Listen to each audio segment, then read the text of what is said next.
মার কবরের পাশে গেলে কি হবে, বাবার কবরের পাশে গেলে কি হবে। যে যুবকরা, যে বন্ধুরা, বৃদ্ধ বাবাজিরা, আমরা আজকে কবর জিয়ারতগুলি ভুলে গেছি, মা বাবার কবরের পাশে যাই না।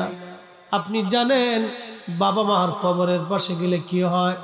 যখন আপনি যা থেকে সালাম দিবেন, তখন বাবা কবর থেকে সালামের জবাব দিয়ে বলে, দেখছো আমার খুকা বুড়া হয়ে গেছে, কিন্তু আমি বাবার কবরের পাশে দাঁড়ায় গেছে।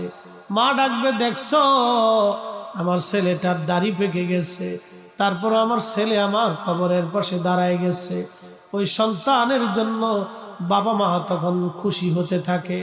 যখন সন্তান কবরের পাশে দাঁড়ায় কিছু জিয়ারত করে, বাবা মার জন্য দোয়া করে, তখন কবর থেকে বাবা মাও দোয়া করতে থাকে। একবার জোরে বলা যাবে কি সুবহানাল্লাহ।